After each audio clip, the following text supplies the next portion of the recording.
Good evening, ladies and gentlemen. Welcome to the Flatout Racing Network's coverage of race number 8, season 60 of the Rolling Thunder Gaming Talladega Challenge Series here from the high banks of Talladega Superspeedway. 2 races remain until we put together the playoff grid.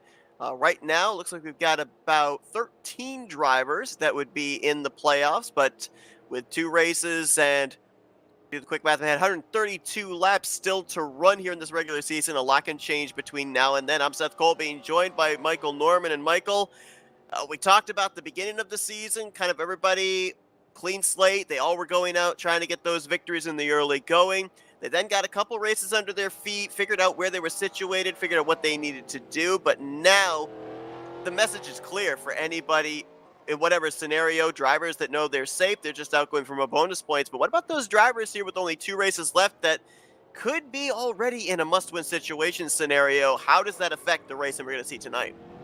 Well, when it gets close to the end here, and you got to win, it's going to be, what's the word I'm looking for? I'm trying not to say the wrong thing here. It's going to be crazy. Blank to the wall, if you will. I say that because, censor. But it's gonna be interesting to watch because you're gonna see them making moves, trying to get up to the front. It's all about positioning yourself. Seth, we almost had a full green flag race here not too many weeks ago, and pit strategy is gonna be key because you got to get on and off pit road to strategically place yourself within that first group until everyone's able to get cycled back around. And of course, you do not want to get a black flag. A couple of things we'll be following up on during the course of this race. Of course, Ken Roberts won the last time we were here at Talladega 2 weeks ago. You do. I don't know what it is, but the random qualifying guides seem to like you. I think you've qualified in the top 5 3 or 4 times this season now. There's a couple of paint schemes I don't see, and one of them is Grant Wesley. But I'm gonna get on track. Hey guys, what's up? Okay, bye. Yeah, Grant Wesley with new paint scheme here this week. He'll be getting the pole position, first pole on the season for driver 88. As a matter of fact, Grant Wesley is not, at this point in time, in a playoff position.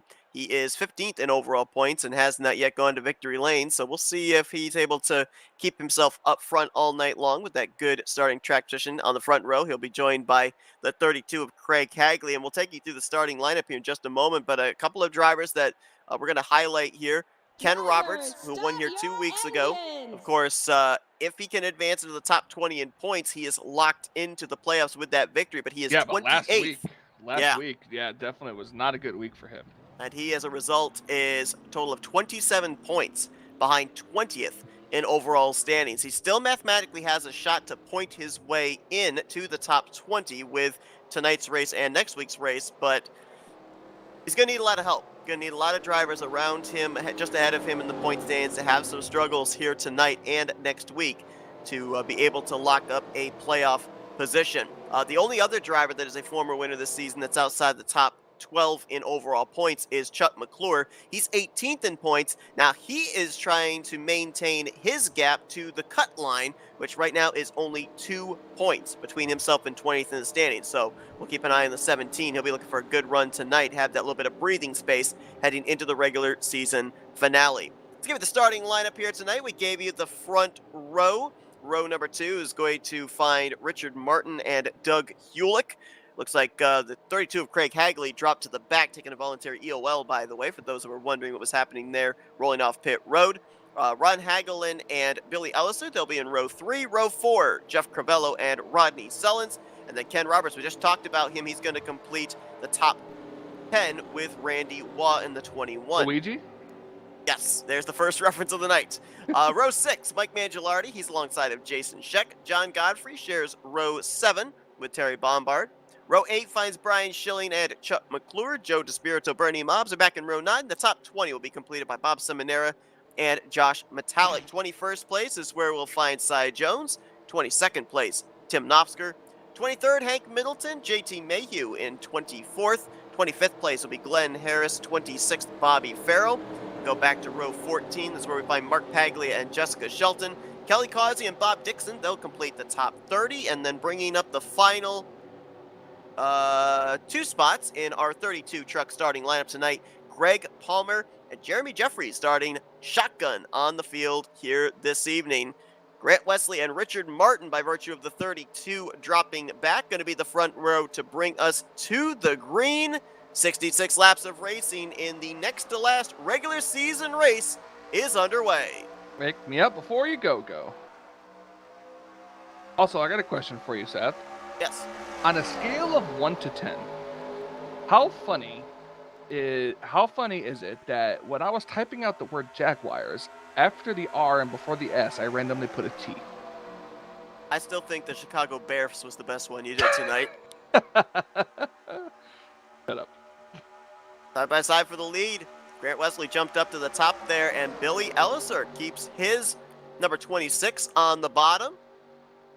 Rodney Sullivan's right there with him. Inside line edging ahead just a little through 3 and 4. We'll see if the top line gets the momentum back here off of turn number 4.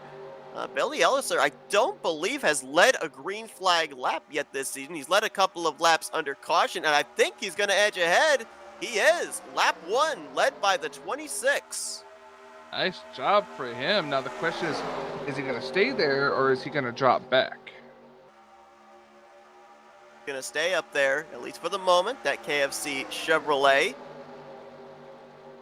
Oh, got a car on the bottom there. That's Jason Scheck. Like he might be just bailing out, throwing out the parachute and dropping to the rear of the field.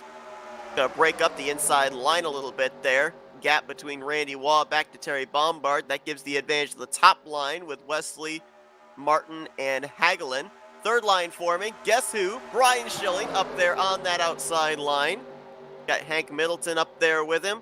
Jessica Shelton also up there in the 9. She started very deep in the field, and she's already about to crack the top 20.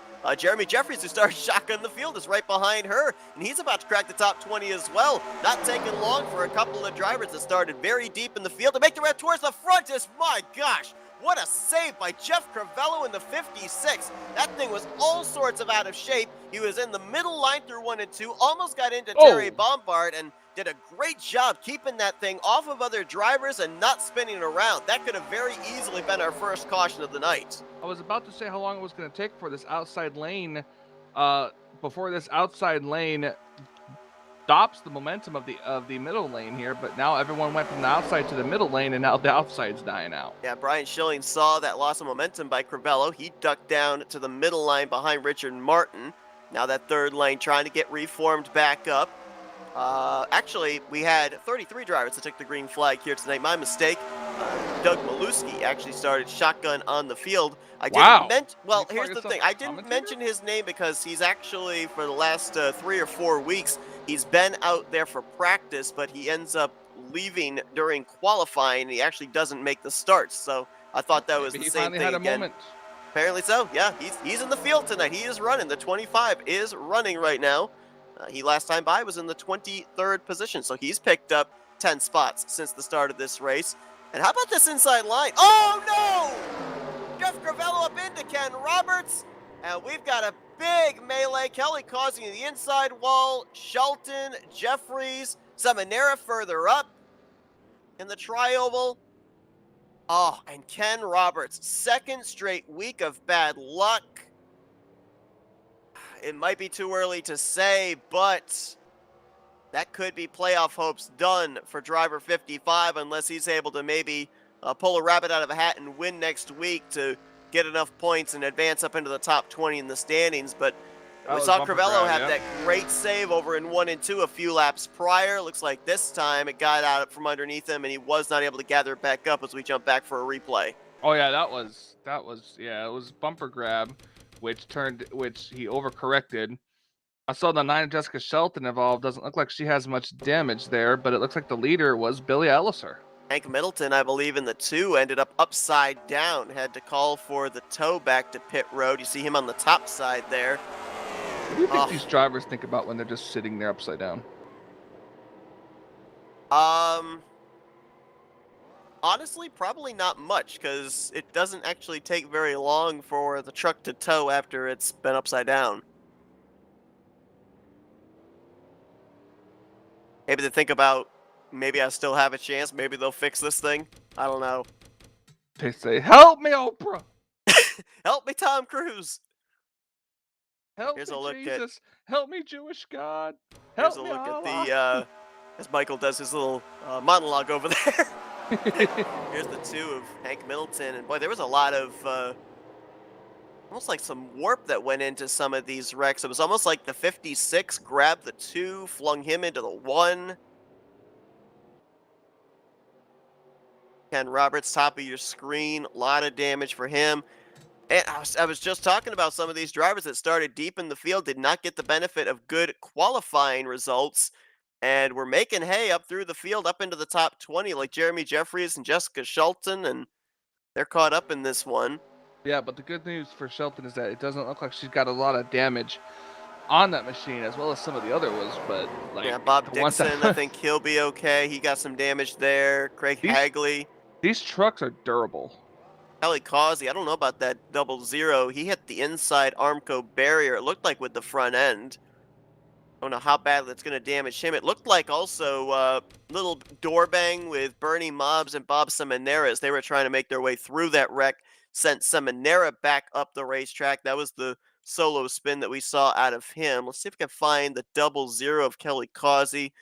See just how hard of a lick he took into that inside wall. Will it be the type of hit that might have him off the pace or not? He was on the brakes, gets a tap from behind by Cy Jones. I think he's going to be okay.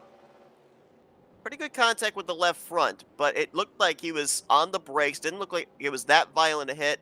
I think he's going to be all right. Bobby Farrell actually spun further up there too, around the same vicinity as Bob Seminara. Don't know if he got clipped. Oh yeah, he got hit by somebody. Did the 92. Let's focus on the 712, and we'll probably see who got Farrell. Farrell's just ahead. There's Mobbs into Seminara. Farrell's trying to save it, and I think Mark Paglia spins into him. Minimal contact for those drivers. Frozen field, so be interesting how everybody was able to figure out who was wrecking, who was spinning, of what position they're in. Pit road is open. And it looks like a number of our front runners are electing not to come to pit road at this point in time, including Grant Wesley and Rodney Sullins. Yellow flag coming out around lap 4. Now we've seen in the past, Michael, with an early yellow in the first 10 laps or so, certain drivers, they'll flip the track position for fuel, and sometimes later on in the race, you talked about that one race that a couple of weeks ago that trended green for the majority of it. That might be what some of these drivers are counting on with this early pit stop. Other drivers feeling they don't want to give up the early track position. And so they'll be about 3-4 laps at a deficit on fuel. Yeah, absolutely. It's why you see some of them always just wait till the end. Hank Middleton, saw him upside down off of the exit of turn 4, had to call the tow. They have pushed his Monster Energy Dodge Ram back behind the wall. Like Jeff Crivello has been able to return to the racetrack, but he is 2 laps down. Everybody else involved in the wreck, though, they have made repairs, returned to the racetrack, and all of them will be scored on the lead lap when we go back green. Grant Wesley showing the way here in the 8th race of the season, the next to last race of the regular season. For those that are wondering, we haven't given much of an update as far as points are concerned, and being this close towards the end of the regular season, give you guys an idea of what the playoffs could look like potentially if drivers are able to maintain the spots they currently hold. Right now, Joe DeSpirito is the points leader. He's got a comfortable 18-point gap between himself and second place Brian Schilling. Jeremy Jeffries, he's tied for 3rd with Rodney Sullins. Greg Palmer is 5th. Tim Nofsker in 6th. Jessica Shelton 7th. Richard Martin 8th. Bob Seminara is in 9th. Bernie Mobbs in 10th. And then Jod Godfrey and Josh Metallic in 11th and 12th would be the last drivers in on points. That were if this regular season were to have ended last week. The only driver right now outside of the top 12, but inside of the top 20 with a win that would get in via a wildcard spot would be Chuck McClure. He is 18th in points. And as we already documented, Ken Roberts, another former winner on the season, but is outside the top 20 in points. He is currently 28th in points and got caught up in that wreck. We'll have to see if he is up to speed or not when we go back green, which will be in the next lap. As lights are out at top of the Chevy Silverado Oh, FRN Pace the lap truck. of the next. Was that That's like not a? a reference. That's just me, like, I thought it was like a slowly Yoda losing my reference, mind. maybe. No, no Yoda reference. Nope. I tried to bail you out, and okay, you didn't No. take the rope. Jeff Crivello actually, it looks like may still be on pit road.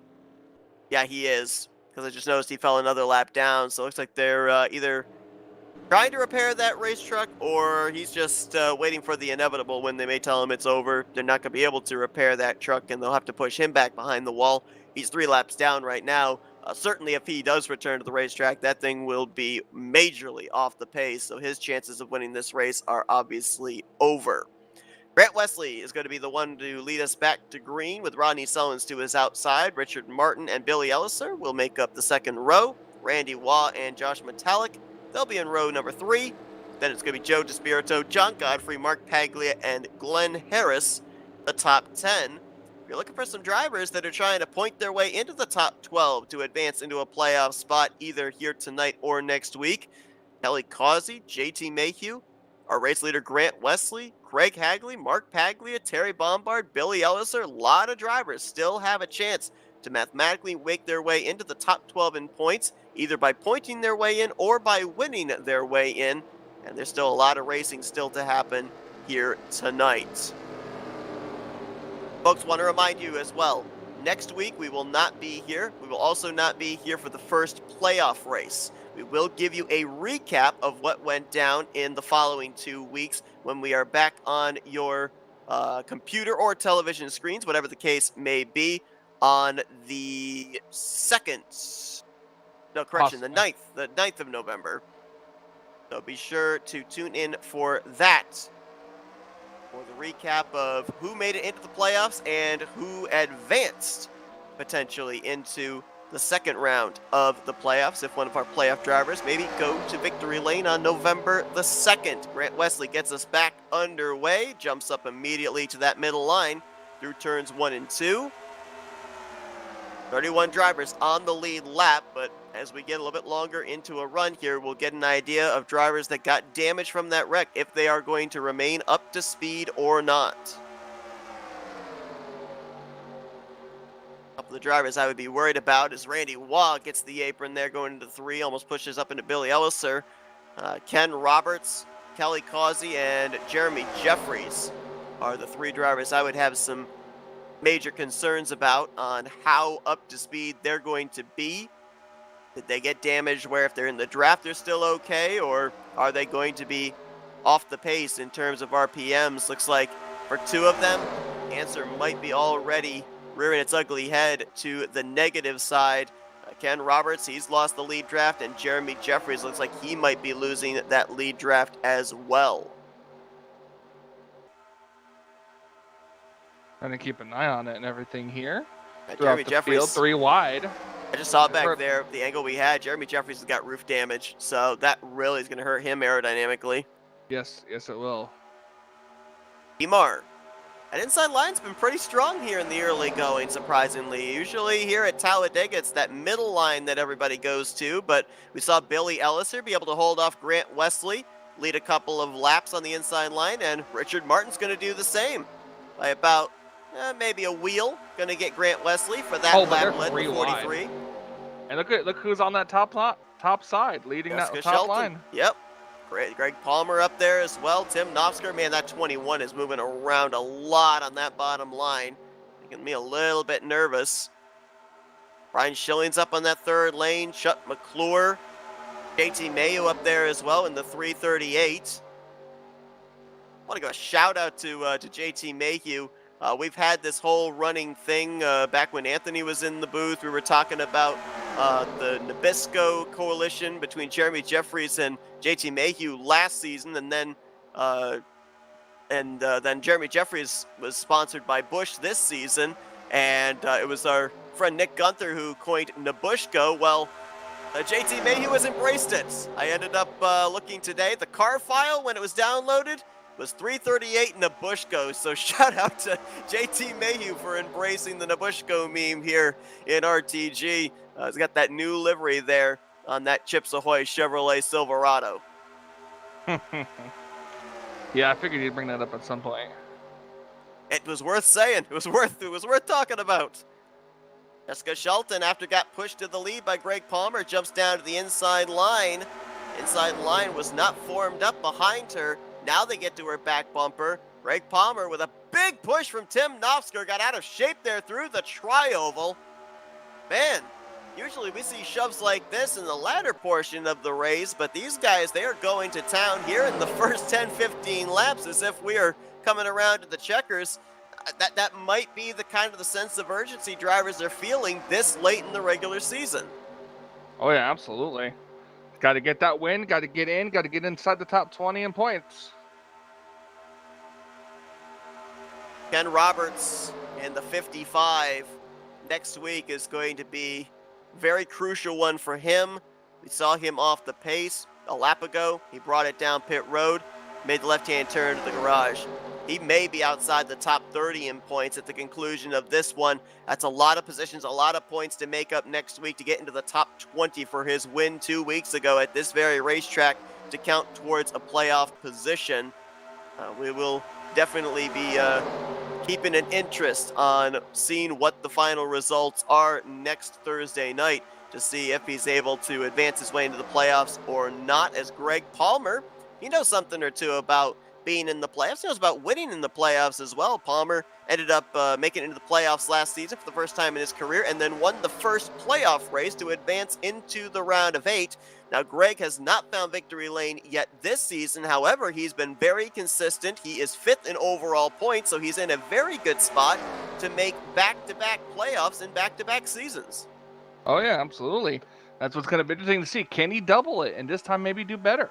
And right behind him, Tim Knopfsker, another driver that has not been able to find victory lane yet this season, but he is 6th in the point standings. And, you know, I'm going to kind of go inside the head of a driver and ask you a question here, Michael. In the situation of 2 races left, let's say you're a Palmer or a Knopfsker. You're sitting 5th, 6th, 7th in the overall points right now.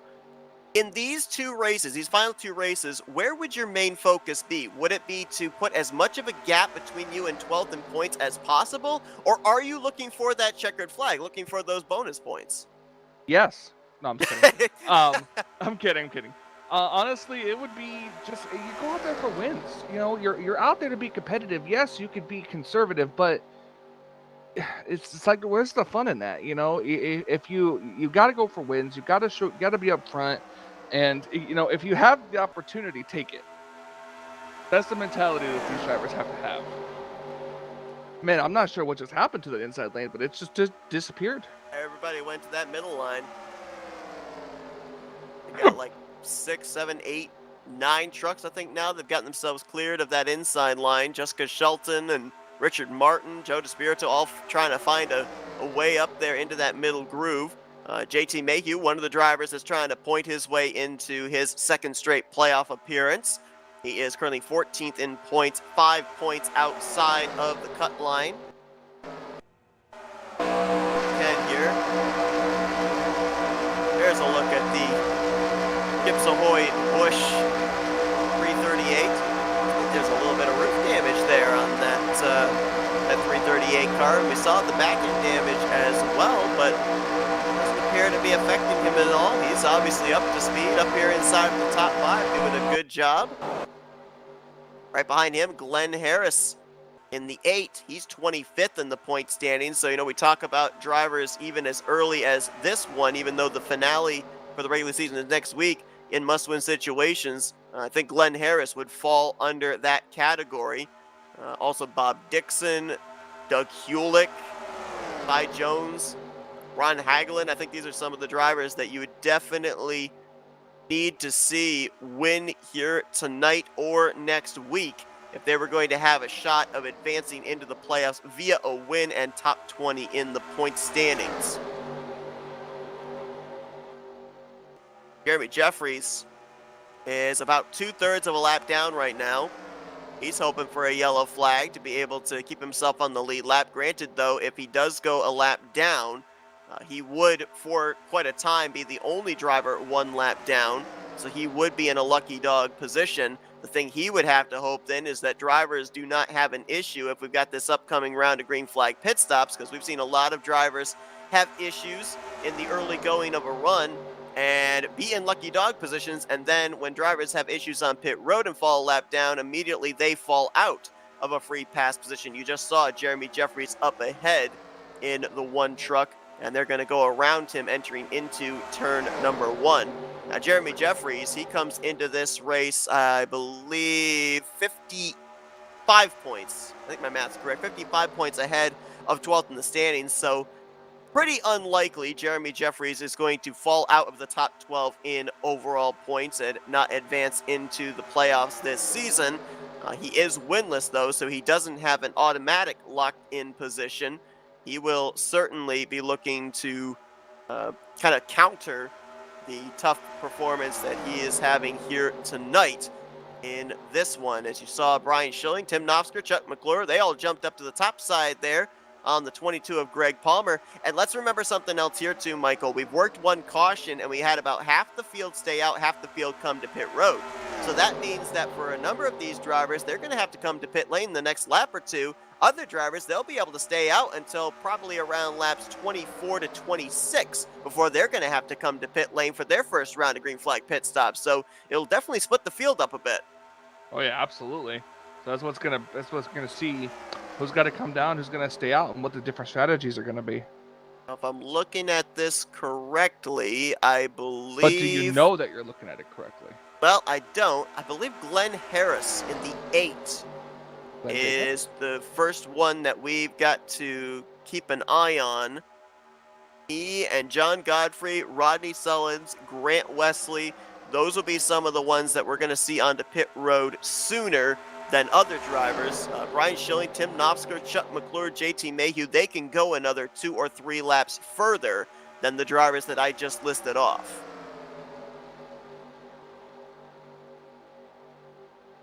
Mixed lines here. The 43 back there trying to get a third lane going, even though we're not really tucked up behind somebody. Jessica Shelton thinking about pulling up to the outside there. Inside line right now with Greg Palmer and John Godfrey, Rodney Sullins.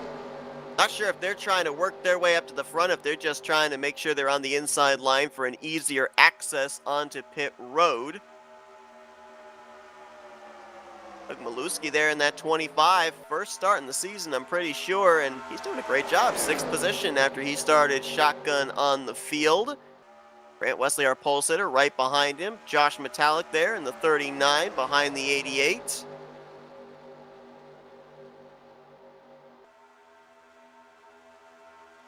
We're not seeing this group venture off that middle line. They're not going down to the bottom of the racetrack yet. There's a clear indication that they're not yet thinking about getting onto pit road. Bob Dixon is, I believe.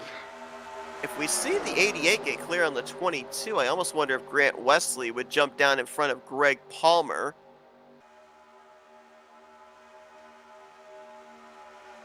He's clear now, but he's going to stay in line in that middle lane for the moment. Maybe trying to tow Josh Metallic around the 22 so they can all get down single file. And we mentioned Bob Dixon on pit road. That's usually our indicator that we're going to have more drivers on pit lane. Though. Oh, he didn't? Okay. I thought he was. It said it in the chat, but he didn't come down pit road. Top 5 all just jumped down to the bottom of the racetrack from Schilling back to Glenn Harris. So they must be a lap or 2 away from... Really? Glenn Jacobs? Okay. I just now heard what you said. It didn't register the first time. Yeah.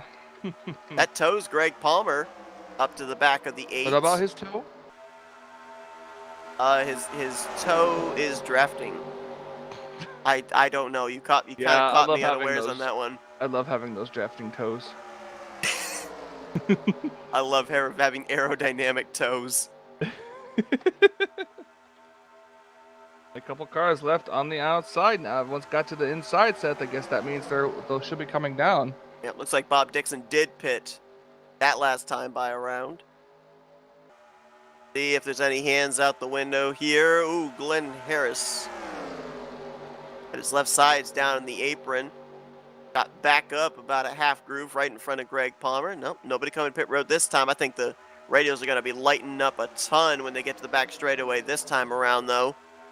Brian Schilling, one of the two multiple-time winners on the season. Rodney Sullins being the other with his second victory last week at Burnt Screwdrivers Raceway. Brian Schilling now trying to be the first three-time winner on the season, and Brian Schilling is still looking for his first Talladega win of the season as well. His two previous victories were at BSR. Same for Rodney Sullins. So for both of them, they're looking for their first checkered flag this season at Talladega Superspeedway. There's Dixon going a lap down, and nobody coming to pit road yet. Okay. Oh, not yet. They're going a little bit further than I originally projected. They must have been able to save quite a bit of fuel under pacing there on that first caution. Oh, but here comes some cars, coming down this time. The 111, the 9, the 43, among some that are pitting this time by. Bunch of the drivers that are around the mid-pack area. Hagelin back in 22nd, Shelton in 24th. Richard Martin a little bit further ahead of them in 15th. If any of the front runners ahead of them are coming to pit lane, looks like some more late hands out the window, some more late radios lighting up. Let's see who's making the dive onto pit road here. Could be a big bunch. Glenn Harris in the 8 is one of them.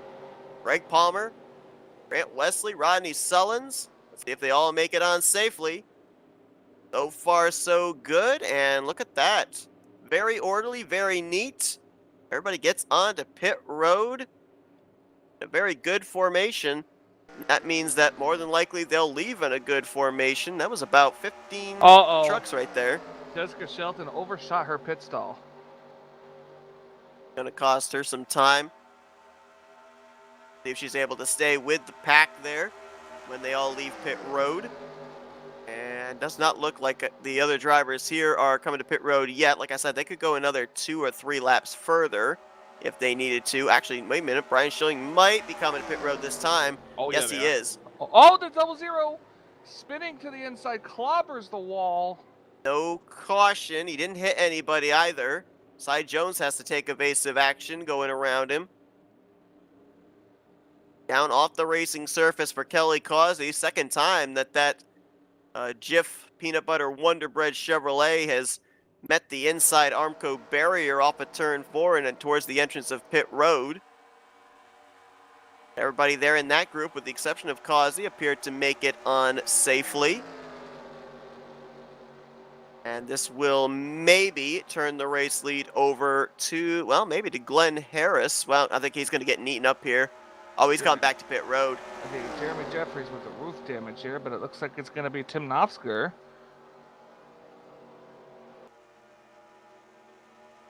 Got a group of 4 here that are already up to speed in Palmer, Paglia, Wesley, and Martin.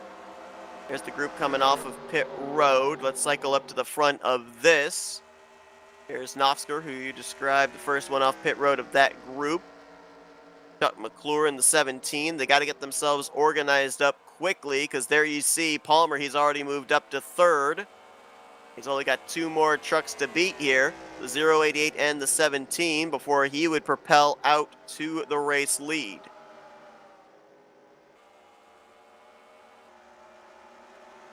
Glenn Harris, we saw him coming back down pit road. I think the 8 might have maybe missed his pit stall. I'm not seeing a penalty issued for him.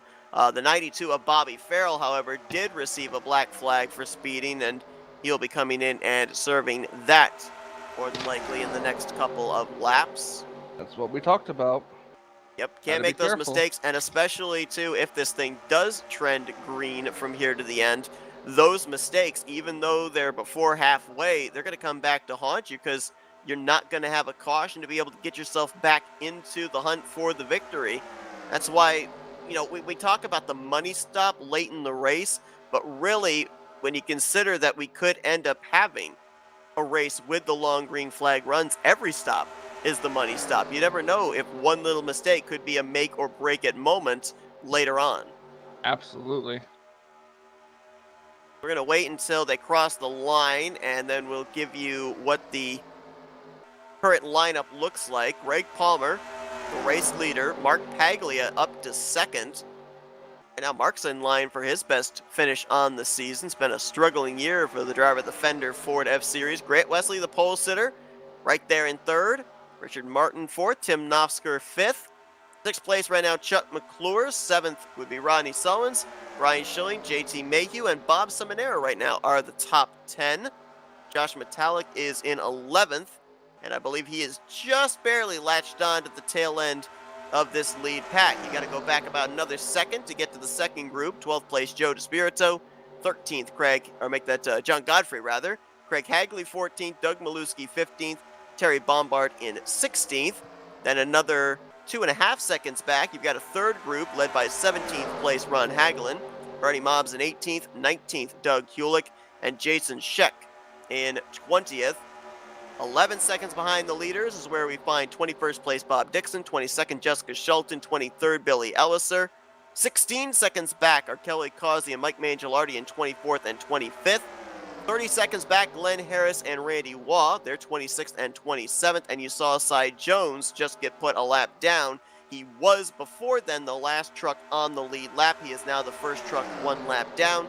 Bobby Farrell also 1 lap down in 29th. And Jeremy Jeffries is 2 laps down in 30th, last of the trucks that are running. 3 drivers back in the garage area, those being Ken Roberts, Jeff Crivello, and Hank Middleton. As Greg Palmer continues to lead the way here, getting ready to cross the halfway threshold, we're going to step aside for a quick FRN race break brought to you by 260 Motorsports. You're not going to miss a bit of the action, though, as we continue to show you what's going on here at Talladega in race number 8, season 60 of the Rolling Thunder Gaming Talladega Challenge Series.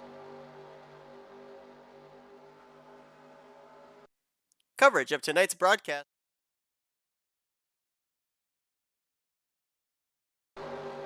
Coverage of tonight's broadcast will resume right after this FRN race break.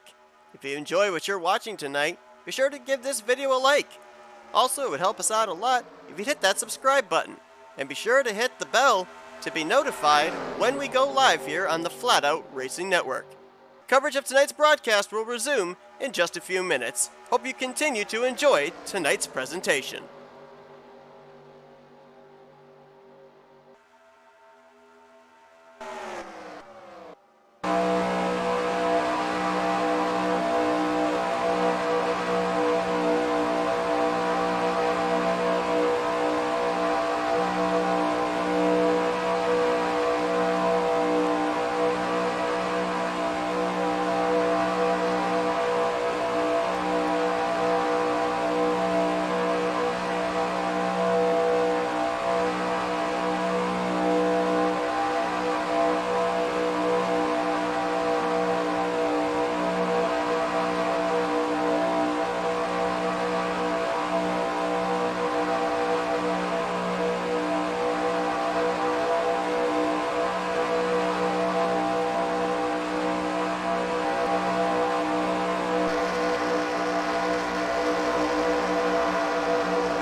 Coverage of tonight's broadcast will resume right after this FRN race break.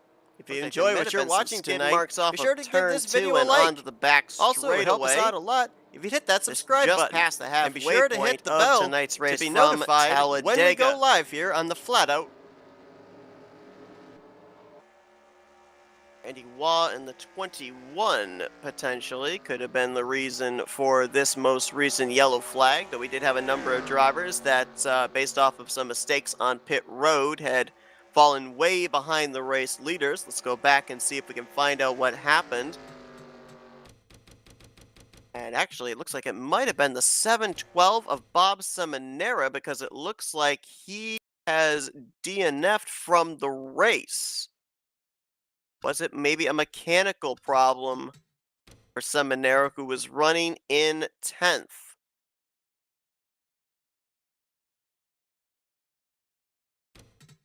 And indeed it was. Tough break there for Bob Seminara as we take a look at it off of turn 2. The skid marks on the back straightaway was metallic getting into the back of him after the black smoke erupted from underneath his Chevrolet Silverado. Hard lick into the inside wall, but man, tough break there for Seminara in that 712. Remember, Seminara came into this race down near that cut line of top 12 in the points. 9th in points coming into tonight. He is 35 points ahead of the cut line. And we only, up to this point, had, I think, 4 or 5 drivers back in the garage area. So he's going to finish pretty far down on the running order. There's a look at it again. No reaction time for Josh Metallic. I think Seminara might have been also turning left at the time, trying to get himself off the racing surface to not bring out a yellow. So that would have scrubbed off some speed. Seminara right now looks like he'll end up finishing back in 29th as things are currently scored. We also had, during our race break there, just after that cycle of green flag pit stops, the 33 of Jason Scheck come to pit road and take the left-hand turn to the infield out of the race. He'll get credit for 30th, and Seminara and Scheck will join Roberts, Crivello, and Hank Middleton back behind the wall. We had 2 drivers, I believe, that were a lap down at the time. No, 3 drivers who were a lap down. Cy Jones, Bobby Farrell, and Jeremy Jeffries, though Cy Jones right now is ahead of the race leaders. He comes to pit road, that means he's taking the lucky dog, which would put himself and Bobby Farrell back on the lead lap. Jeremy Jeffries would remain 2 laps down unless he were electing to take a wave around. And I also heard during our race break that drivers from this point, whether we had stayed green or had this caution, they can make it the rest of the way on 1 more pit stop, though jury is out now with this caution of when that last pit stop could potentially be. Well, I am here, and I'm just noticing exactly what happened there. Very tough break for that 712. Yeah, and going to be interesting to see. I don't know. 35 points. Going to finish 29th. It's going to be close of where he is in relation to that 12th in the standings cut line heading into next week. It'll be interesting to see if he's going to be able to keep himself above that cut line. Bob Seminara, another driver who does not have a victory this season, does not have that automatic locked-in spot via a checkered flag. So at this point, having to rely on points to make his way into the postseason. Did you know that you're a postseason? In what way? Explain. I don't know. I just felt like saying it. And that's why I wanted to explain. Again, folks, another reminder, we will not be here for the next 2 weeks, not covering the regular season finale nor the first playoff race. We'll be back on November 9th, but we will recap on that night the events that took place for the regular season finale and the first playoff race, giving us our potential scenarios heading into the first elimination race of the season. Kelly Causey staying out here in the 00. And Jeremy Jeffries, like he's hoping that the 00 does come to pit road because I think he's ahead of the 88. And if he is, he would be able to take the wave around if he so chose. Is the wave around worth it, though, knowing that you can't pit? I think in the situation that Jeremy Jeffries is in, he's off the pace, very much so down on power. Pull off this move, maybe catch a quick yellow, get the lucky dog, get back on the lead lap. I think that's really his only play right now. If it doesn't work out, then yeah, he comes to pit road and he falls more laps down, but it'd be the same as if he was out there under green flag conditions running laps multiple seconds off the pace of the front pack. So honestly, I like the call. I like the call here because it could continue to maybe now having that long green flag run and having this caution break things up, it might turn into a little bit more of a race of attrition, and that'd be more positions and more points that Jeremy Jeffries would be able to pick up as a lead lap car rather than as a car many, many laps down. You heard it here, folks. Interesting, I saw the 39 of Josh Metallic from the 9th position duck down onto pit road, undoubtedly to top off the fuel tank.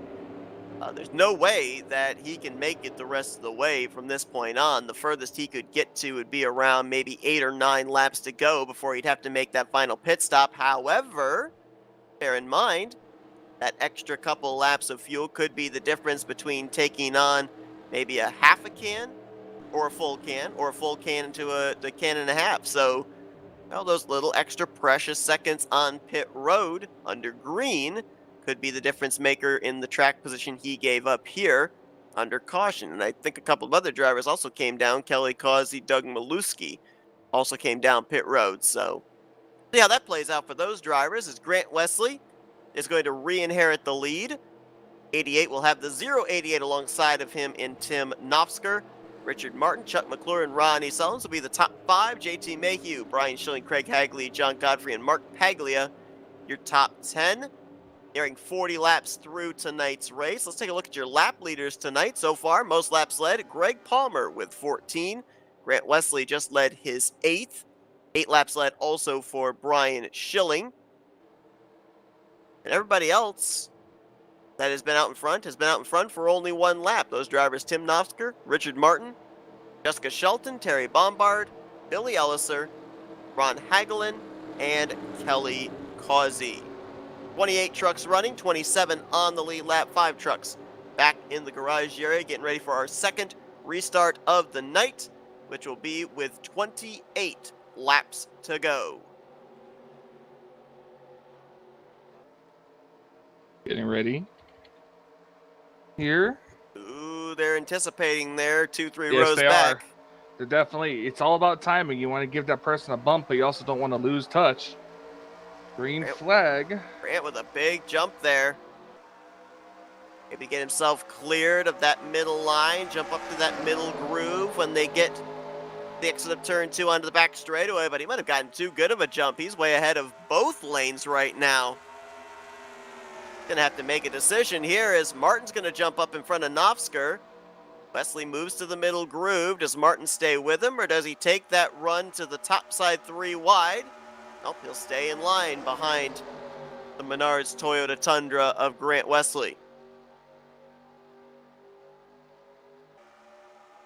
Ronnie Sullivan's a little loose there. Lead truck on the bottom line, right in front of Brian Schilling.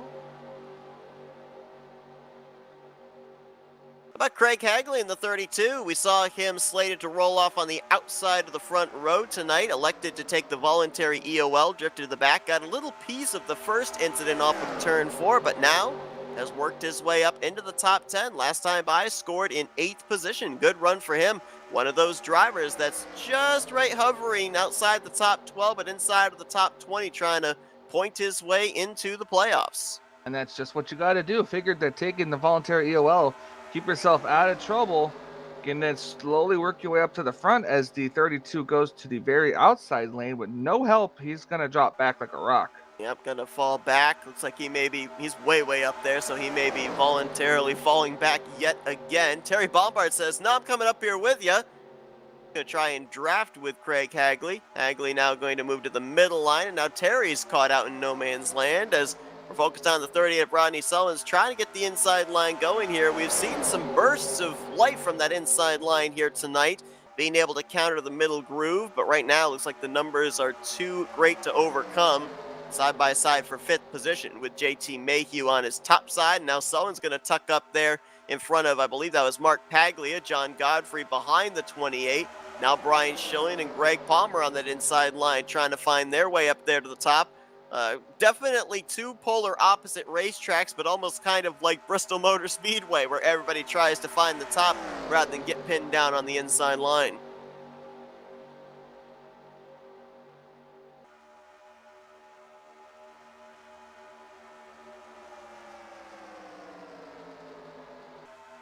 Couple of drivers I'm keeping my eye on that are back there just in the mid portion of the top 10. One of them is the 31 of Bernie Mobbs. A lot of drivers around him tonight have encountered some issues, whether they've been caught up in wrecks. Bob Seminara, obviously, with the engine problem. Bernie Mobbs, opportunity here tonight to be able to put a cushion between himself and 12th in the standings. I'm not sure if we mentioned this yet, Seth, but did we mention the bracket series? We didn't. That's a good shout. We did not mention the bracket series, so bear with me. I'll bring that thing up here. We're into the, I believe, 4th round of it. Good call, Michael. I completely forgot about that. Wow, and you call yourself a broadcaster? No, I call myself a pizza aficionado that broadcasts as a sidelight. Way to just describe my life. No, not making pizzas, eating pizzas. Oh my gosh. Round 4, the semifinals actually here tonight on the winner's side of the bracket. Joe DeSpirito taking on the driver we were just talking about, Bernie Mobbs. Jessica Shelton taking on Tim Knopfsker. The winners of those respective battles will move on to the semifinals next week. Over in the losers bracket tonight, round 3, you've got Grant Wesley against Rodney Sullins, Mark Paglia taking on Glenn Harris, Greg Palmer against Bob Seminara. Obviously, with Seminara's DNF, Palmer will be advancing on in that one. And then John Godfrey taking on Wiley Coate. Wiley not in the field here tonight, so Godfrey will advance by default. Godfrey will move on to take on Metallic next week, and Greg Palmer will move on to face Chuck McClure in next week's round 4 on the loser's side bracket. The winner of Wesley and Sullins will go on to face Brian Schilling, and the winner of Paglia Harris will go on to face DMAR next week. As things stand right now on the winner's side of the bracket, Tim Knopfsker is ahead of Jessica Shelton. Knopfsker in 3rd, Shelton last time by 13th. And Joe DeSpirito, I believe, is ahead of Bernie Mobbs, but not by much. 2 positions. DeSpirito 12th, Mobbs in 14th. And a lot can still change between now and then, as we are just barely nearing 20 laps to go. We've still got at least one more pit stop for these drivers to have to make. Oh, and they're going all over in the middle of this pack. There's DeSpirito and Mobbs working together right now, but they're against each other in the bracket series here tonight. Hey, sometimes you got to work together. That's right. Got to work together to beat them. The enemy of my enemy is my friend. Usually, but that's he's also my enemy, though. But he's my frenemy. Mm-hmm. What does they call it in super speed racing? Co-opetition? Something like that. Something like that. I'll help you for now because it helps me, but at any point that alliance may be broken off, and I'm not going to tell you when it is. Mm-hmm. But they tried to get something going on the inside line there. Brian Schilling and Jessica Shelton. Shelton bailed up to the middle line. Schilling still trying to find a way up there. Boy, that 4 is dropping way back, and I don't know if there's anything in it. I don't honestly think there is, because usually if you win races, it means you're a fast truck, and people want to work with a fast truck. As mentioned, the co-opetition, if I help you, it helps me in super speedway racing. But you look at a Rodney Sullins or a Brian Schilling, who both have 2 wins this season. They're guaranteed they're going to be in the playoffs. They're going to have some good playoff bonus points as well. As a driver behind them, would you be more inclined to work with somebody else rather than them? You wouldn't necessarily want to. If they're going to be a playoff contender against you, why would you push them up to the front and get them in position to maybe win another race and gain more points on you once the playoffs are reformatted? Because you've got to find somebody that will tow you to the front. Yeah. And if it comes down to somebody who's won before, then you guarantee that that's what it's going to be. Grant Wesley out in front trying to pull off a coast to coast. We haven't had a pole to race winner so far yet this season. I think we had it happen once or twice last season, as I recall. But so far this season, it has not happened. Grant Wesley trying to be that first driver. And while it hasn't been a horrible season for Grant Wesley, he hasn't found victory lane. He's outside the top 12 in the point standings. So with 2 races left to go in the regular season, it's amazing that we're not mentioning him as a driver already locked in. But in these kind of, I won't call it a super high pressure situation, but it is a bit of a pressure situation for him because it's not a position he's necessarily used to this late in the regular season. This is the type of scenarios where Grant Wesley seems to rise to the occasion. We've seen so many times where he's in must-win situations and he's able to get the checkered flag. So no surprise when he got the benefit of the starting track position with the pole here tonight that he was going to put it to good use. So far, out in front now for 19 laps. A couple of laps ago surpassed Greg Palmer for most laps led on the night. And you saw the one of Jeremy Jeffries. This long green flag run was not what he was hoping for when he took the wave around. He's coming to pit road regularly scheduled stop as he was multiple laps shorter on fuel than everybody else since he didn't come to pit road under the last caution.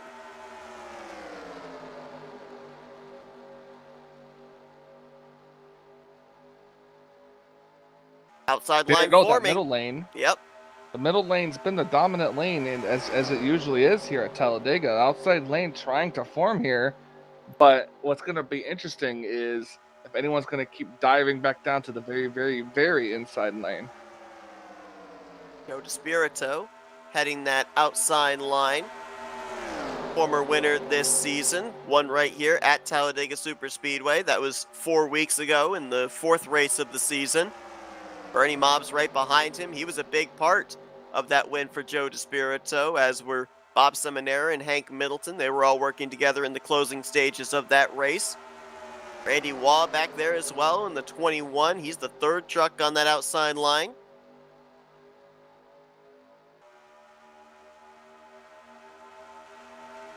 But now the wheels are turning, at least for us up here in the broadcast booth, of when these drivers are going to make that last pit stop. Because if they were to come to pit road now, they could make it the rest of the way. We are at less than 20 to go. We know that they can make it an average of 19 laps on a fuel run, so they'd be able to make it the rest of the way at this point in time.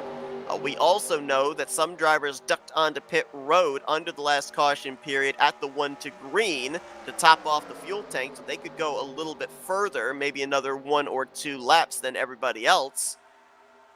Do you come to pit road now? Do you come to pit road about 5-6 laps from now? Or do you go to the very limit of when you then would have to come to pit lane, maybe spend the less amount of time on pit road as possible, but at the same time, maybe come to pit road a little too late? Well, you always know the answer to this, Seth, and you always said to go the furthest you can because that's the less time you spend on pit road. Right, but the thing that's kind of puzzling me now, and I didn't have an opportunity to be able to try and work the calculator to figure it out, is are we looking at a scenario where there is a definitive difference with those drivers that came to pit road at the 1 to green, where they can take on half a can less fuel than everybody else? If there is that difference, my thought process is let's do a little bit of theorizing here, say with Grant Wesley and some of these front runners. Theory. Let's say that they can make it until about 10 laps to go, which would be in the next 4 laps. They would then absolutely have to take on at least 1 can of fuel. Well, if you have to take on a can of fuel even later on in the race, why wouldn't you come to pit road at the exact moment that the window is open to take on that can of fuel? Spend the time on pit road then, in case you make a mistake, maybe have enough time if a caution comes out to stay on the lead lap and maybe be able to battle back, rather than wait later on coming to pit road, spend all that time on pit road taking on a can of fuel while others around you might be able to take on a half can and lose track position that way. So we just saw there Grant Wesley jump down to the inside line along with Richard Martin, so that says to me that these drivers might be thinking that same thought. Yes. You never know, but you can also never get inside of a driver's head. That's true. You never know what a driver's thinking. And sometimes the drivers don't even know what they're thinking. Nofsker's in. And that's a scary thought. Here you go. Nofsker, Chuck McClure on pit road. A couple of others as well. Mark Paglia. Bob Dixon, Ron Hagelin, Doug Maluski. So this is earlier than they would have had to have come down pit road, but I believe they are pitting here because this is around where the fuel window would be with the amount of fuel they would have had to have taken on. About 12 laps to go, so that says to me they were right on the mark of about probably a can to have to make it the rest of the way. I believe we got more drivers coming to pit road this time. Grant Wesley will be more than likely one of these drivers the next couple of laps since he has been out in front for a majority of this run. Not going to be this time, though. By Jones in the 7. I'm sorry, correction. That's actually the 029. Mike Mangialardi on pit road. Billy Elliser also coming in the 26. Gosh.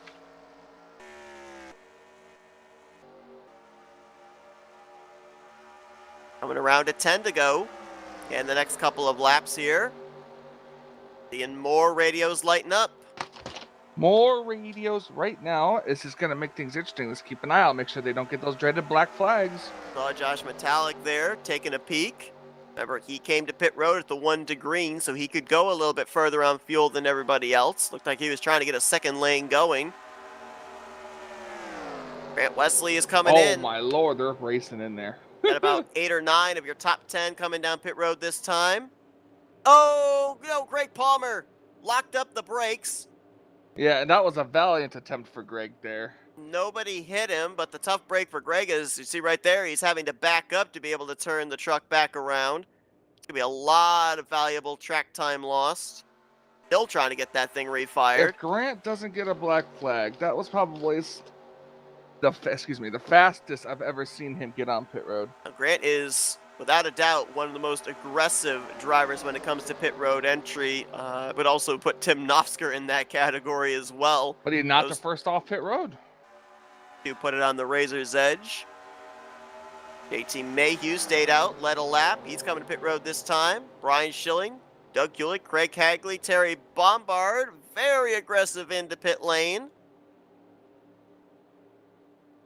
Like Billy Elliser in the 26, coming down a second time, so he may have gotten a speeding penalty on the first go-round as Nofsker, Mark Paglia, and Chuck McClure, three-truck tandem. Look at the momentum they've got, nearly 200 miles per hour going into turn 3, and they're going to duck to the bottom here on Joe DeSpirito and Rodney Sullins.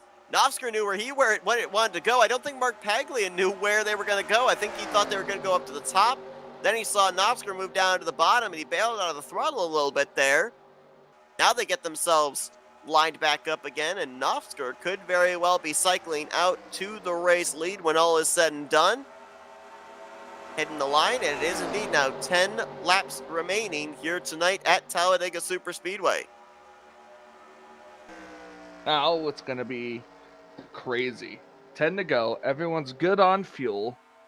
It's going to be, this is where it's going to, magic's going to happen. We also have that lap car, 3 laps down Jeremy Jeffries, so our point of no return would be the completion of lap 62, about 5 laps away for these drivers.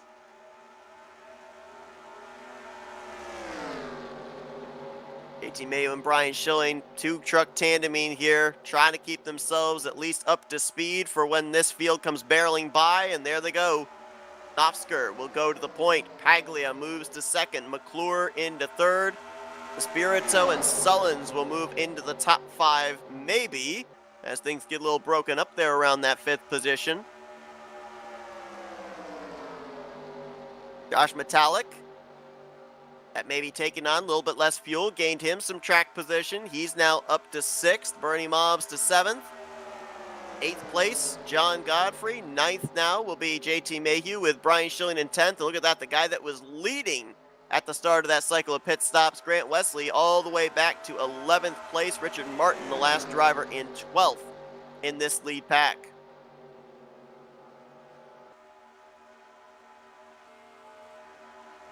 Billy Elliser going a lap down after he had to serve the pass-through for speeding the first time down pit lane. And Jeremy Jeffries right now would be in the lucky dog positions. Greg Palmer Only a couple laps away from being put a lap down as well in the 22 after he's had a strong run here tonight. Was out in front for 14 laps in the first half of this race. You look at the scenarios up here at the front right now. Nofsker comfortably in the top 12 in points, but he's still looking for a checkered flag. Mark Paglia, he is not comfortable in the point standings. Mark comes into this one situated in 17th in points. So not only trying to get himself up into the top 12, but would love to find victory lane, get an automatic locked-in spot, provided he stays in the top 20 in points. Chuck McClure also outside the top 12 in points, looking for his second win on the season to solidify his playoff position. Joe DeSpirito, who won at this racetrack 4 weeks ago, 2 races ago at this racetrack, he's in that 4th position, looking for another victory. Rodney Sullins, he's looking for his 3rd win on the season and back-to-back victories. He won last week, getting that 2nd win of season 60 at BSR. And then you got Josh Metallic, Bernie Mobbs, John Godfrey, JT Mayhew. They're all looking for their first win on the season. For JT Mayhew, looking for his first Tally Challenge win of his career. Imagine he wins with that car he made specially for you, Seth. If he does that, then everybody's going to be running Nabisco theme schemes next week. Nabushko. Nabushko. Sounds like a Russian. Try some Nabushko today. That was my horrible attempt at a Russian accent. I'm so sorry to any people that are watching that are Russian. Well, this time around, we will be at lap 62. Sometimes NR is finicky with Super Speedway Racing and the lap down cars. Sometimes it's the start of lap 62, and then a caution would end the race. Sometimes it's the completion of lap 62. So we're right on the razor's edge here as Nofsker crosses the line for 5 laps to go. There you see Greg Palmer. They're going to reel him in, put him a lap down. Inside line starting to form. Josh Metallic making the charge in the Geico Chevrolet. Some drivers there on that top side saw it. McClure and Paglia looked like they were starting to yaw to the inside line. They stay up in that middle groove, though. Got some good numbers down that inside line there, though. JT Mayhew, Brian Schilling, Grant Wesley, Richard Martin. They're making progress. Metallic's gotten up to side-by-side 3rd place with Chuck McClure. Inside lane's coming. It's got more cars.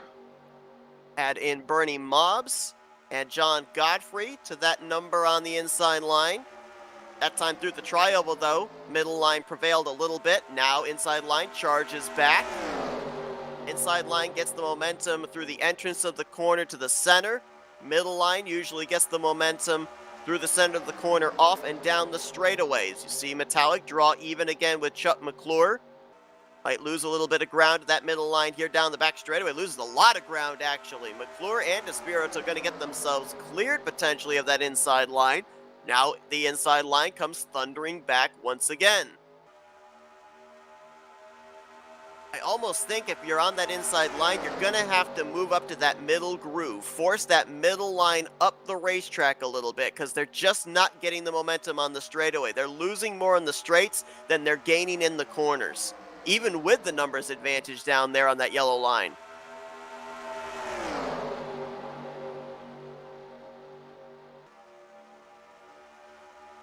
Mark Paglia is not necessarily in a must-win situation, but a victory would certainly aid his chances of advancing into the playoffs. Nofsker is not in a must-win situation, but certainly he wants his first checkered flag of the season, so it may come down to what these drivers are willing to risk here in the closing stages in terms of the offense played by the 28 and the defense played by the 088. Always want that win. Give yourself some extra points when going into the playoffs. Now, does somebody maybe make a 3rd line here? Because I'm looking back at McClure and Joe DeSpirito, Rodney Sullins. They've already got victories. They're already, at this point in time, locked into playoff positions, so why not go for broke, try and stick the 088 and the 28 in the middle, and see if you can get another victory and pad some more bonus points towards the postseason. Oh, well, we're going to find out one way or another. As of right now, oh, we got some smoke on the back straightaway. Bill Green Not sure what exactly happened, but you see the lights are still on green there through the corner, so no caution. We keep it going. Let's see if I can find it while you watch these cars race. They bring it back through the tri-oval. White flag will be in the air Oh, it's this Glenn time Harris. It by. was it was the 8 of Glenn Harris. Let's see. Oh, he got hit by Jessica off the corner. He got bumped by Jessica at a bad time and sent him down the inside spinning. He did actually come back up on the racetrack, but because there was nobody behind it or nobody coming right at him, the caution did not come out. So no yellow, we stay green. Half a lap to go here at Talladega. Nofsker committed to the middle line. Paglia to his back bumper. McClure to the back bumper of the 28 as they three-way bump into turn 3. Nofsker went to the He inside. went to the bottom. Paglia's going to go around on the top side here. Chuck McClure's going to push him. That's interesting. He just kind of. Oh! Ooh, what a save. Big save. Oh, Oh, there and it the goes. record going across the start finish line, but Mark Paglia is going to win. And yeah, I'm with you, Michael. I'm wondering, the scenario for Nofsker was he was already in the top 12 in points. Paglia needed a little bit of help, maybe a win to advance into the playoffs. Was it Nofsker moving out of the way for Paglia, or I'm almost wondering, did Nofsker, remember Nofsker was leading the final portion of that race, was he running out of fuel? Ooh, that's a Was good he question. sputtering and realizing the situation, moved to the inside line to not affect anybody else's race? That's a good question, but Mark Paglia with the race win.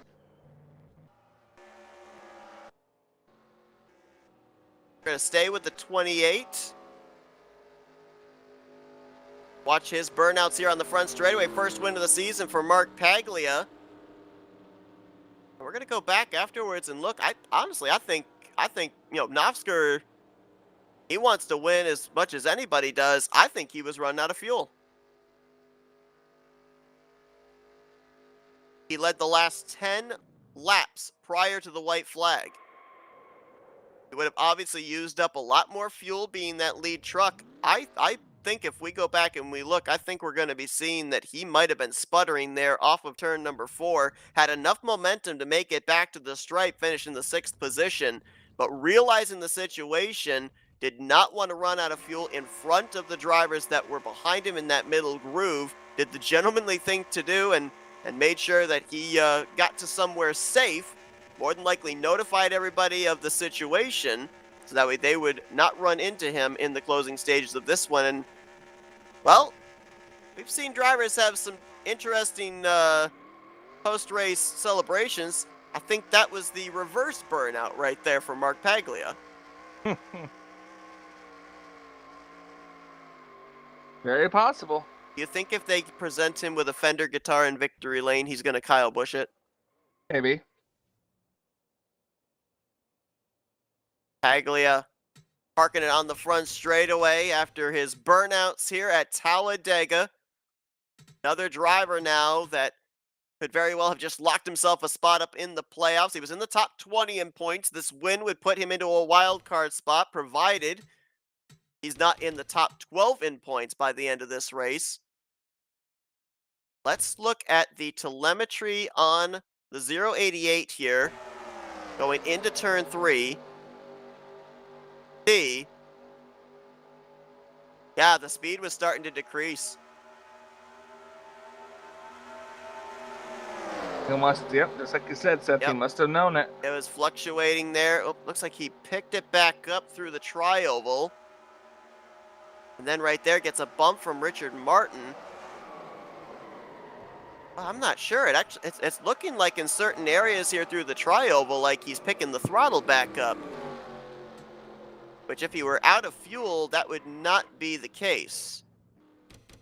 Let's go on board, listen here through the tri-oval and see. This is just before he pulls down low. Maybe this was a co-opetition to try and get Paglia this victory. Let's watch the gauges here as well. The fuel gauge is the left gauge there, left white gauge. See if it starts, the needle starts moving here, and nope, it's still staying at a 9 fuel pressure. There's the bump right there in the save. That gets into Rodney Sullins, but the needle never moves. The needle stays at 9.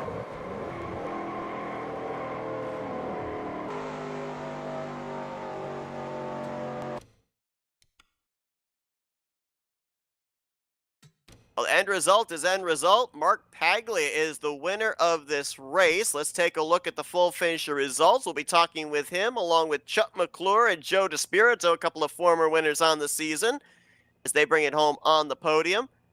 Josh Metallic will be fourth, JT Mayhew in fifth. This will help his efforts in getting back up into the top 12 in points. Tim Nofsker brings it home in sixth with Richard Martin in seventh. Bernie Mobbs in eighth, Brian Schilling ninth, and Rodney Sullins, who got spun there across the start finish line, will bring it home in the 10th position. Grant Wesley led the most laps here tonight after starting on the pole, but he wasn't able to get himself out of the back of that lead pack after that's where he was shuffled to after the final round of green flag pit stops. He'll finish 11th. John Godfrey will bring it home in 12th. Then Terry Bombard, Jessica Shelton, and Doug Maluski going to bring it home in the top 15. Kelly Causey, Ron Hagelin, Doug Hewlick, Bob Dixon, Randy Waugh. That was down through 20th. And the 24 drivers finish on the lead lap. Mike Mangialardi, Bobby Farrell, Craig Hagley, and Glenn Harris. Greg Palmer, first truck, 1 lap down. Cy Jones, Billy Elliser, 1 lap down each as well. Jeremy Jeffries, 3 laps down, last truck to finish. And then 5 drivers out of the race. Bob Seminara, Jason Scheck, Ken Roberts, Jeff Crivello, and Hank Middleton. Definitely a must-win situation for Ken Roberts next week, but even with the win, jury is out on whether he'd be able to accumulate enough points to get up into the top 20 in the point standings. But as we head into our FRN post-race wind down, let's see if we can dial up our podium finishers here tonight. Let's kick it off with a guy who went to victory lane 2 times ago here at Talladega, 4 weeks ago. Third place performance tonight for the number 24 of Joe DeSpirito. Hey Joe, Michael and Seth up here in the FRN booth. Got a copy?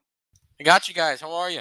Oh, you've been really good here this season at Talladega. Got that victory 2 times out ago. You've had some good podium finishes here as well. Another solid outing here tonight. Good momentum towards the playoffs, but some interesting scenarios there in the closing stages. Yourself and quite a number of former winners lined up there. Was there anything that you were thinking about in terms of trying to get around the top 2, maybe get another victory, get some more bonus points with the eve of the playoffs just on the horizon? Well, I wanted to. I don't think I was going to have anybody to go with me. I didn't have many friends up there at the end. I was also kind of looking at the bracket, and I normally don't do this, but Bernie was right on my tail all night, and I think he was 3 cars behind me, and I just kind of decided to get the best finish I could, and I thought I was going to get 4th, and Tim went low and Mark went high, and the whole line went with Mark, and I just decided that was the highest finish I was going to get tonight, and I went with that. I'm happy with the top 3. Yeah, it seemed like it was a lot of fun out there. Talk about the strategy of that last pit stop. We heard that, with Glenn wrecking on the back straightaway there, and just was it all about waiting to the last little bit to come down pit road, or did you guys come down right at the opening of your window? Um, no, there was some waiting. Some people went at the opening of the window. My group waited, and yeah, it was tight on fuel. I came in and I came out too fast. I had to let off the gas. It was me and Rodney, and we had such a big lead on the pack. I had to let off the gas coming out of pit road. I didn't want to be all by myself on the track. Um, so I tried to stay out as long as I could, and then when I started realizing that our lap times were getting down, and then I started hearing radio chatter about everybody pitting, I came down too.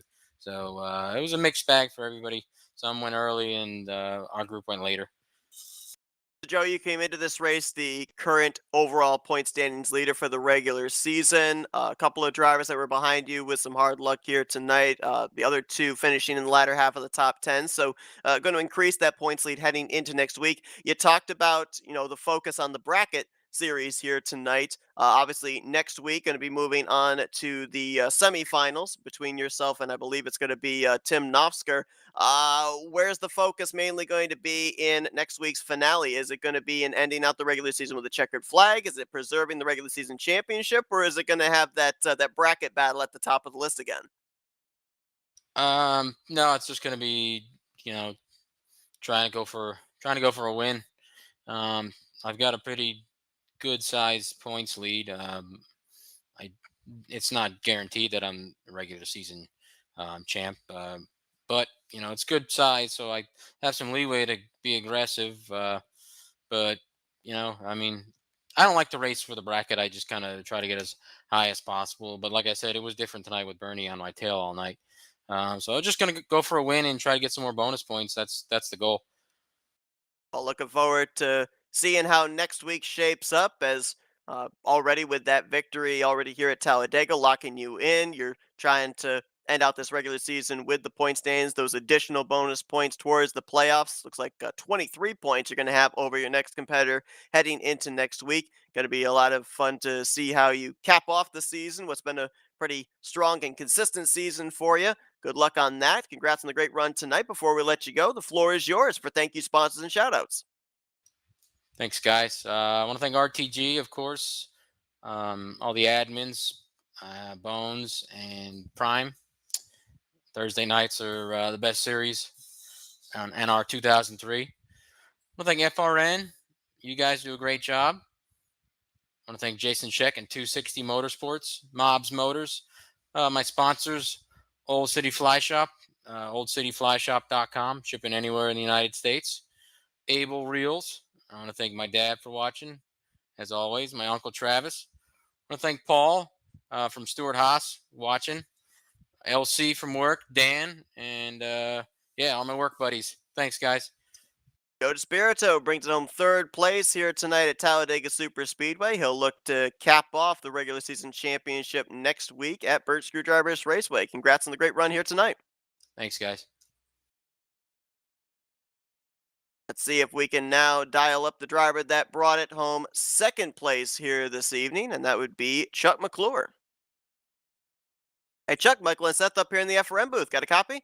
Hey guys. Well, I mean, came into this race 18th in points. I'm sorry, 17th in points. Knew you were locked into the playoffs with your victory earlier on this season. I brought up the same question to Joe just moments ago. You had yourself, Despirito, Rodney Sullins, all former winners this season. We're getting very close to the end of the regular season. The playoff points going to get handed out for race wins, points positioning, and whatnot. Where were you at as far as maybe thinking about making a move there, maybe even three wide to try and get another checkered flag, add some more bonus points towards your playoff points total? Well, I had thought about it. I really wanted to do it, but um, I was committed to the back of Mark, and a promise is a promise. I don't know why Tim thought we was going to go low. We didn't, and obviously, but congratulations to Mark. He done a great job staying out of trouble and getting the win tonight. Yeah, it was a crazy race out there those last couple of laps, and take us through from after that final pit stop to the end there. What was the strategy? Well, we just honestly we needed to save a little bit of fuel, and that's why we pitted when we did. Ran where we did halfway through the race on, and we just wanted to ride together. We knew if we got up in the top five, we had a chance, and sure enough, we pulled it off.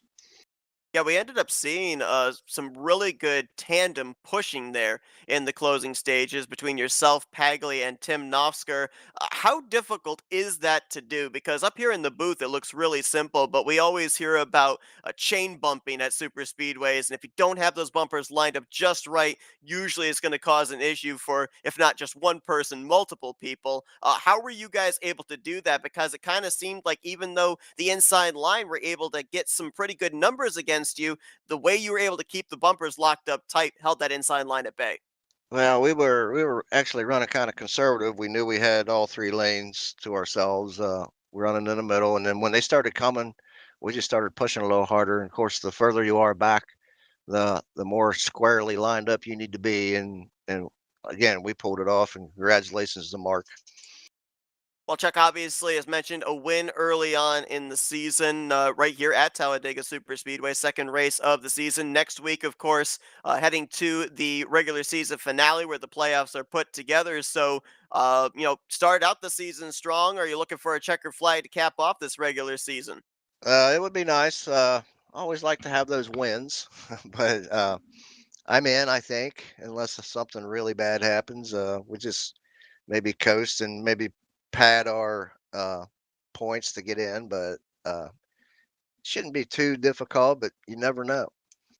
Absolutely, with super speedway racing, always a bit of a chess match and a bit of a Russian roulette as well. Well, Chuck, obviously a great run for you here tonight to get yourself in good position to solidify yourself a spot in this season's playoffs. A great run for you here this evening. Congratulations on a job well done. We'll look forward to seeing how you follow it up in the regular season finale next week at BSR. But before we let you go, the floor is yours for thank you, sponsors, and shoutouts.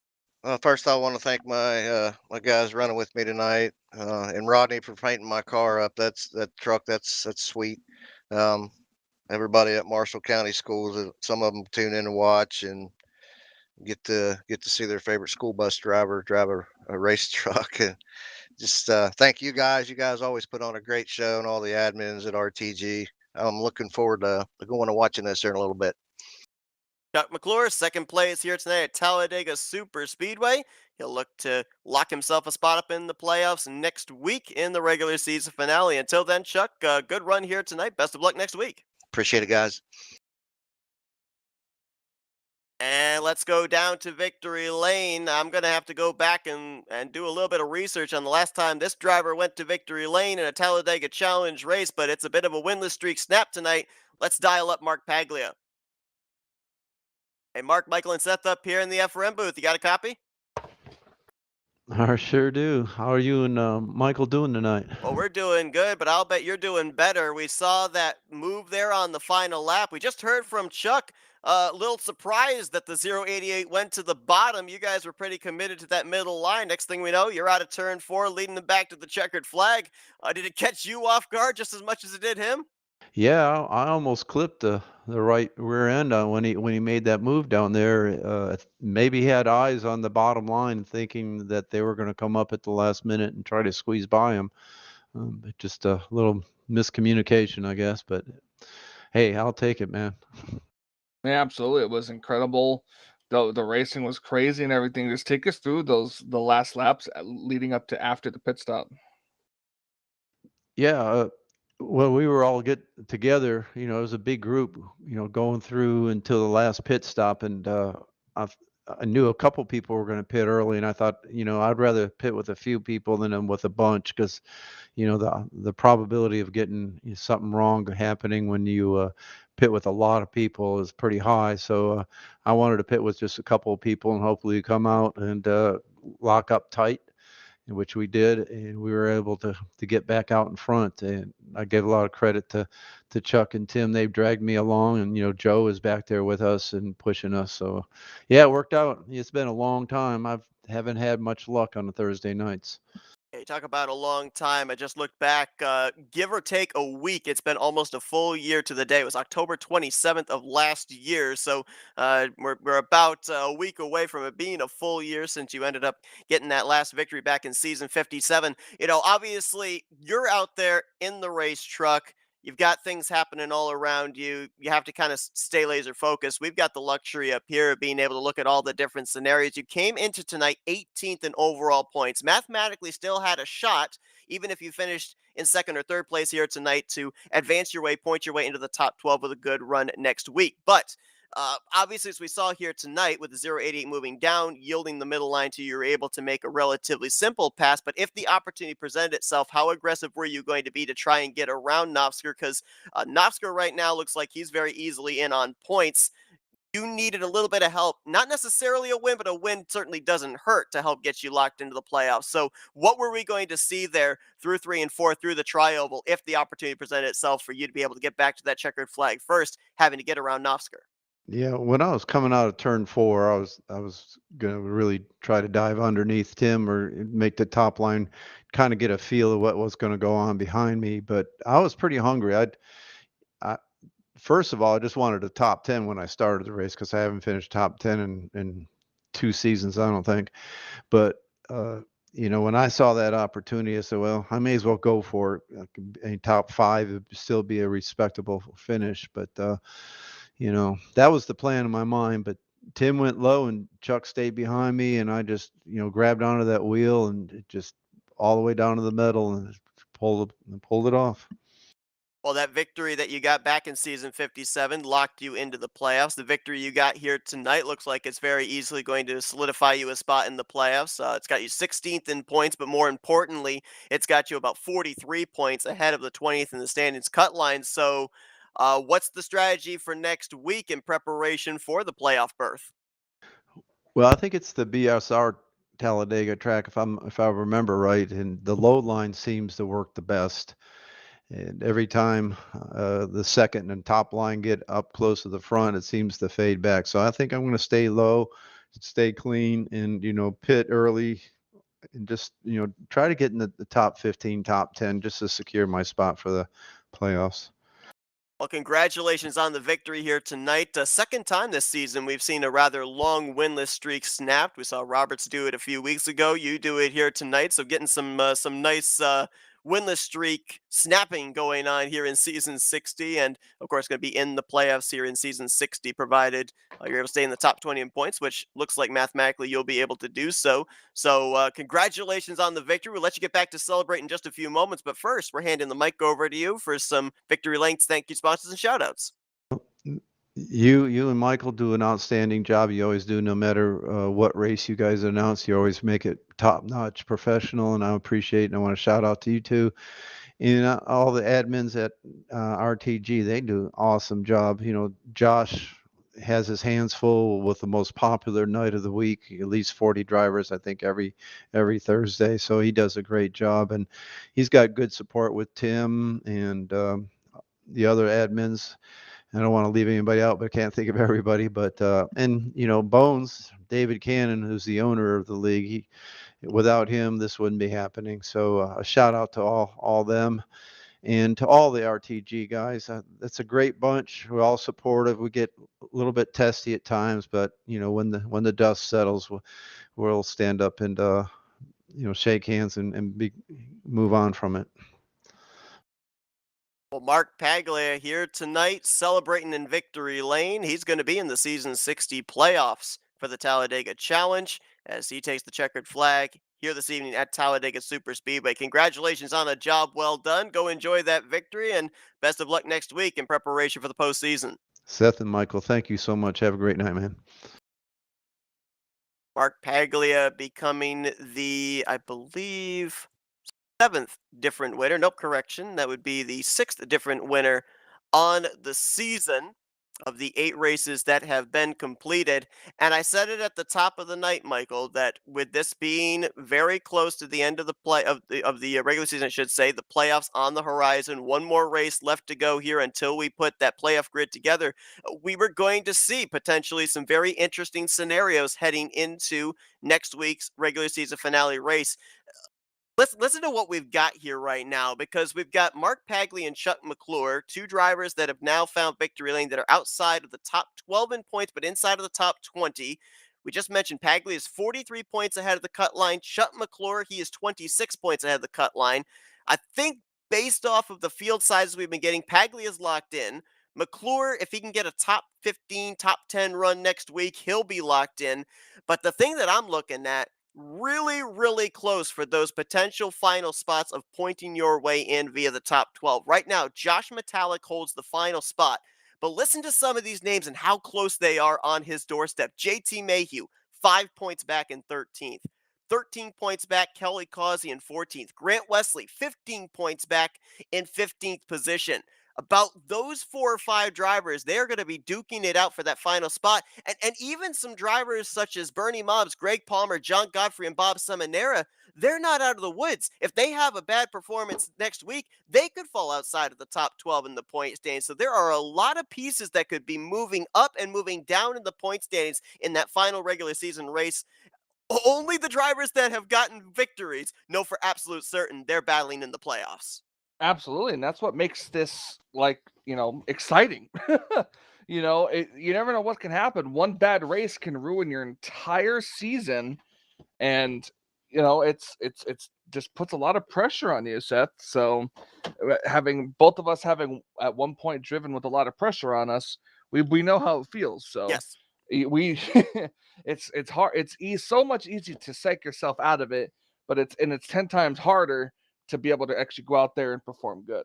And especially in a field with this caliber of drivers as well, too, because everybody knows what they're doing. Everybody is very well versed in super speedway racing, so it's not like you're able to take advantage of somebody's inexperience. Update on Ken Roberts.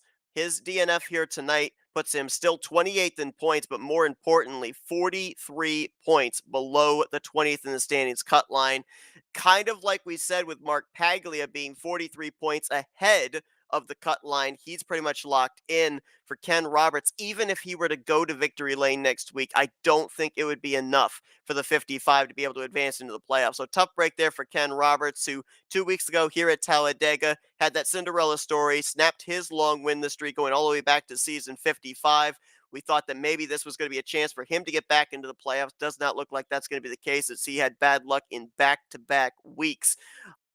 In the must-win scenario, though, we talk about beginning of the season, middle of the season, even towards the playoffs as well. Drivers donning the diplomatic suit, saying to other drivers, hey, I need this victory, or I need this good finish. I need this top 10. I need you to work with me, please. Those drivers that are now going to be going into this regular season finale in must-win situations, hovering around inside the top 20 or just outside of the top 20 in points to get a last-minute playoff berth. How much diplomacy is going to be going on here this week, trying to get as many allies as possible so that way they can maybe advance into the championship picture? It's just going to be crazy. Got to stand by, see if you can get your friends to work with you, push you up into the great place. But, friends are where you can find them when it comes to super speedway racing. Absolutely true. Well, here tonight, Mark Paglia locking himself into the playoffs with the victory at Talladega Super Speedway. We know that he, Brian Schilling, Joe DeSpirito, Rodney Sullins, all of our former winners here on the season, they're going to be locked into the playoffs, but jury is still out on who else is going to be joining them. We will be finding that out next week in the regular season finale at Burt Screwdrivers Raceway. Again, we will not be bringing you coverage of that race, nor will we be bringing you coverage the following week of the first playoff race. We will be back on your screens November 9th to bring you the second playoff race, but we will recap what took place in next week's regular season finale and the first playoff race to give us the scenarios for the first elimination race of the season. We thank you all for tuning into our coverage here tonight from Talladega Super Speedway. Once again, congratulations to Mark Paglia and Michael. I appreciate you joining me up here in the booth. A thriller here tonight and a crazy last lap. Yeah, absolutely. It was fun to be here. Can't wait for the next one. Absolutely. Well, we will see you guys in 2 weeks' time, November 9th, Thursday, November 9th. We will be back here with the Rolling Thunder Gaming Talladega Challenge Series. Hope you will join us for that one. But until then, for Michael Norman, I'm Seth Cole. Enjoy the rest of your Thursday evening, folks, as you've been watching another broadcast courtesy of FRN, the Flatout Racing Network. This broadcast is the copyrighted work of Flatout Racing Network and may not be rebroadcast, retranslated, or used in any form without the express written consent of Flatout Racing Network and iRacing.com Motorsports Simulations. Flatout Racing Network would like